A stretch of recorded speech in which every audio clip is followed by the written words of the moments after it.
Here you are, a wedding gift for you. Enjoy your life with our son. For the wedding, my mother-in-law, Mary, gave me a teddy bear. It was a cute gift, but I couldn't genuinely be happy about it. After all, Mary has been giving me a hard time, and we've had our share of arguments. Yet, she suddenly gives me a wedding gift. What's with the sudden change of heart? Feeling uneasy, I decided to talk to my mom back home. The moment she saw the stuffed animal, she yelled at me. Get rid of it now. That teddy bear is.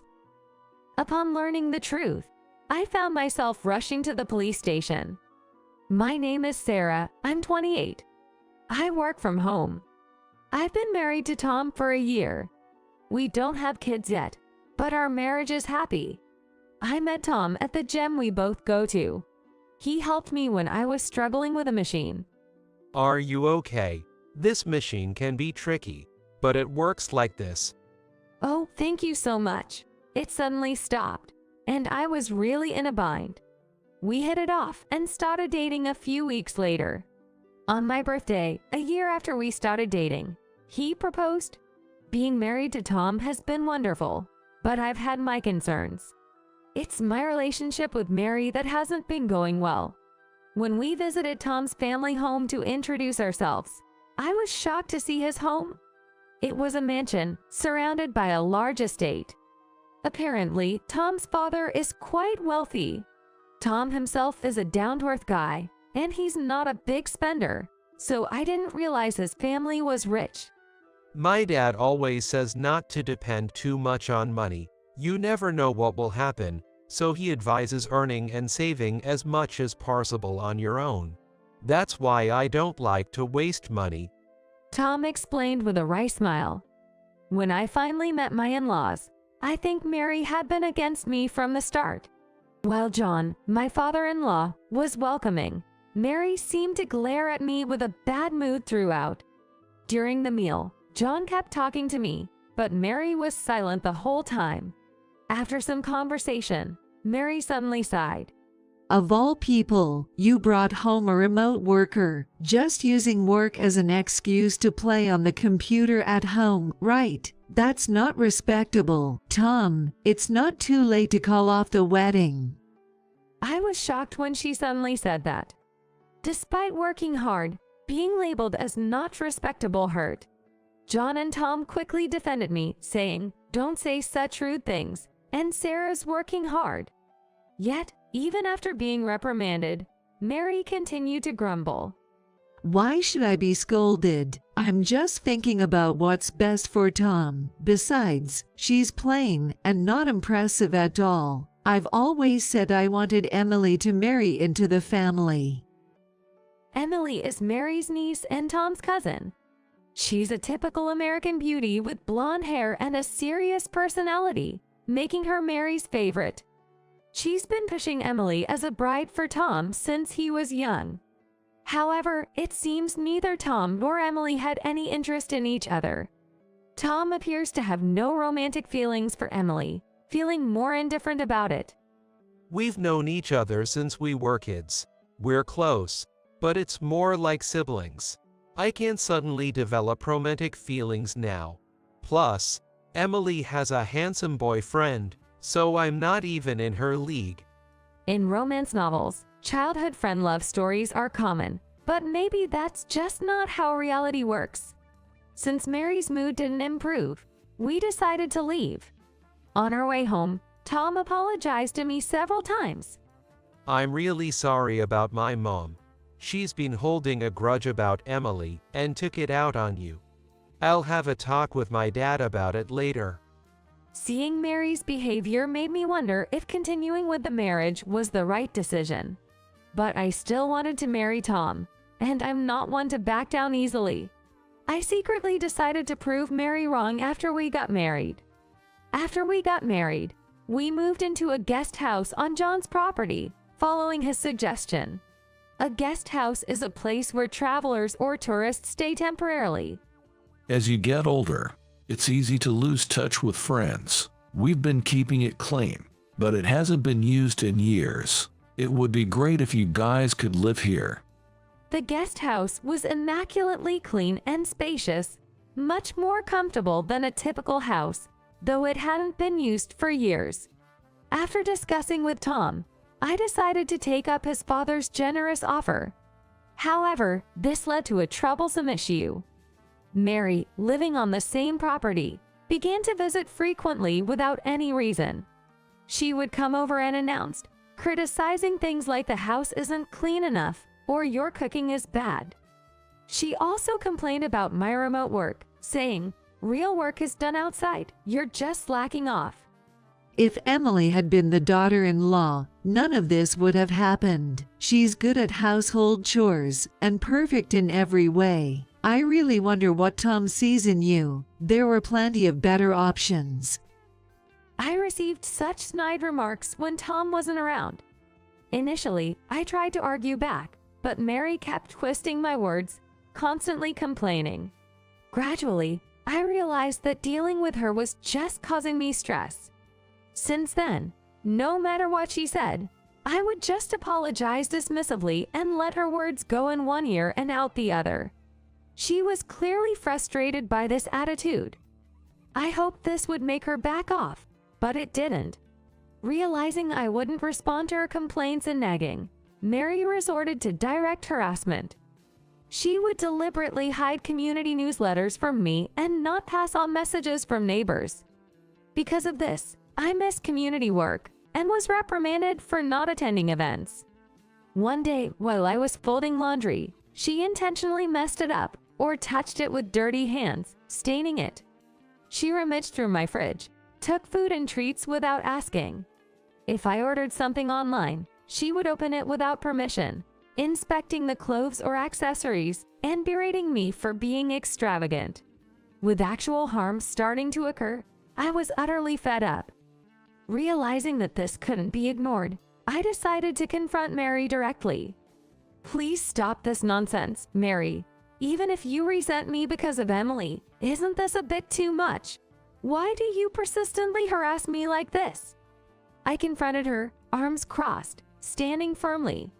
Then Mary, slightly taken aback by my determination, quickly retorted, I went through tough times as a bride too, but I never complained to my mother-in-law like you. You really are strong-willed. Once you marry in, shouldn't you serve and not defy your husband's parents? That's outdated thinking. Just because you experienced harassment as a bride, you think it's okay to do the same to me. Yes, I do. Is that bad? I'm telling you, I have no intention of stopping. I can't accept a woman like you as Tom's wife. If you don't like it, just divorce him and leave. Faced with Mary's absurd response, I was speechless with disbelief. Dealing with her was a waste of time. I didn't want to worry Tom, but it seemed I had no choice. When I talked to him about his mother, Tom was distressed. What is my mother doing? I've told her so many times not to bother you. And now she's involving the neighbors in her harassment. Bad-mouthing is one thing, but it's really troubling when she dirties my laundry or takes things from the fridge without permission. I'm sorry for the trouble. I'll have a serious talk with my mother. That night, Tom and Mary had an argument at our house. Despite her tearful pleas, he firmly told her, "Cut it out. I won't forgive you if this happens again." Thanks to that, Mary stopped coming to our house for a while. I was relieved, thinking we could finally have some peaceful days. But Mary wasn't going to give up that easily. A week after she stopped visiting, our doorbell suddenly rang. When I opened the door, there stood Mary with a broad smile on her face. For some reason, she was holding a cute teddy bear. I was puzzled and didn't know what to make of the situation. Mary, what brings you here today?" She responded with a meek attitude. I'm sorry for everything. Getting scolded by Tom was a wake-up call. It was childish of me to take out my frustrations about Emily on you. Well, I'm glad you understand. Actually, this is to apologize. I realized I never properly gave you a wedding gift, so I thought this teddy bear would be nice. isn't it cute? I wish you and Tom happiness. She insisted on giving me the teddy bear. I thanked her, but it didn't make sense to me. I don't particularly like teddy bears. I'm not even interested in stuffed animals. For a wedding gift, something practical like dishes, kitchenware, bedding, or appliances would have been more appropriate. Or even accessories or decorations, if not practical items. Giving a stuffed animal to a daughter-in-law, especially after our recent conflicts, seemed odd. Could there be some hidden motive? Feeling uneasy, I messaged my mom, who lives nearby, and went to show her the teddy bear. I've consulted her many times about the harassment from Mary. When I arrived and showed the teddy bear to my mom, her usually calm face tensed up suddenly. Sarah, your dad bought some sweets as a souvenir. Let's leave the teddy bear in the living room and have some coffee first. Help me get things ready. While finding her behavior odd, I went to the kitchen. Right after I arrived, my mom grabbed my shoulder with an intense expression. You need to get rid of that stuff quickly. Otherwise, something terrible will happen. What? What happened all of a sudden? Is there something wrong with the teddy bear? Calm down and listen. That stuffed animal is. After hearing the reason, I was speechless at Mary's outrageous behavior. At the same time, I ran out of patience. I see, so that's the reason. Then I have to give something back, too. I placed the teddy bear in the living room and waited for Tom to come home. When he arrived and saw the teddy bear, he asked, "Isn't it cute? Did you buy this?" "Welcome home? No, this is a wedding gift from your mother." From Mom. Why would she give a teddy bear? I called him to the hallway to explain the situation and asked for his help with my plan. He nodded solemnly. A few hours later, Tom and I were having a huge argument. You preferred Emily because she was nicer. So you really wanted to marry her, just as your mom said. I never said that. You're overthinking it. As the argument heated up, we exchanged harsh words. That's it. Marrying a nasty woman like you was a mistake. Let's get divorced right now. The moment Tom said that, Mary burst into our house. She had a broad smile on her face. Tom, you finally understand. Yes, she is the worst wife. Strong-willed, not cute at all, and so presumptuous. I always thought she was not right for you. Divorce her immediately and kick her out of this house.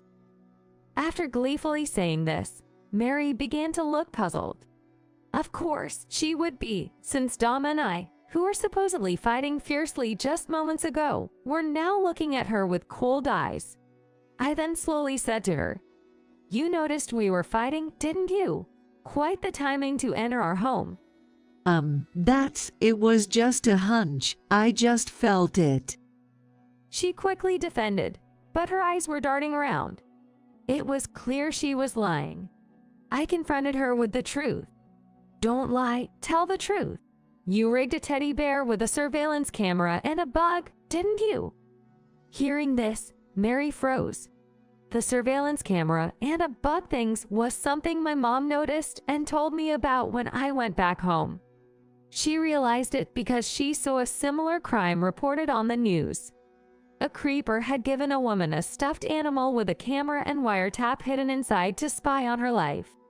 So when my mom heard that Mary gave me a teddy bear, she suspected something. Indeed, her suspicion was confirmed when Mary quickly came over after Tom and I pretended to argue. I continued. On my way back from my parents' house, I went to the police station to report this. They said they would come here to talk about it soon, so they should be arriving any minute now.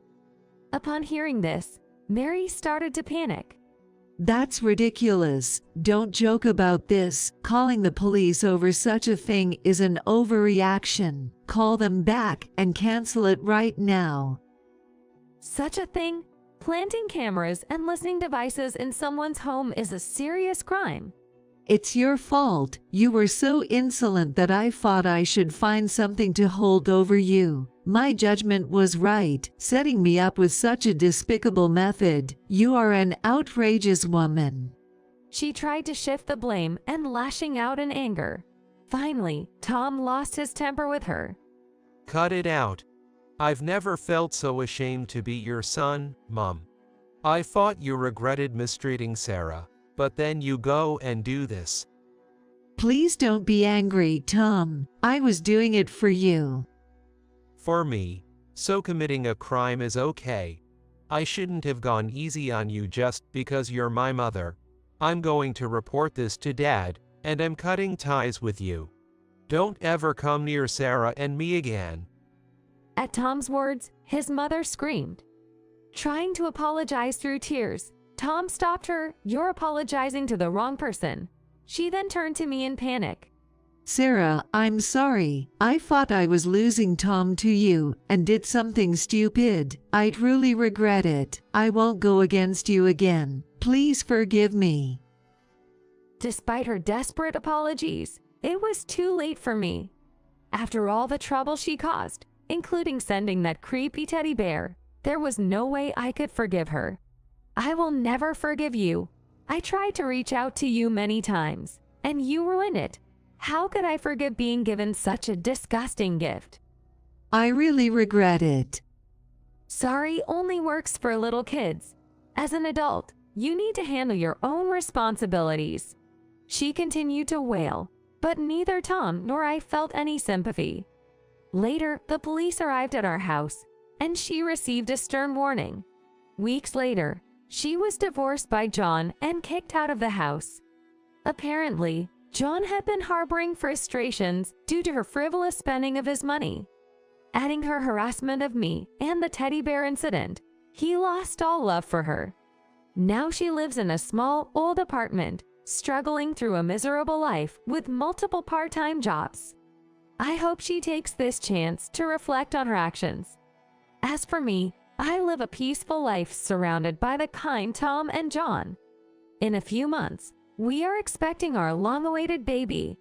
We are eagerly anticipating the day our baby is born.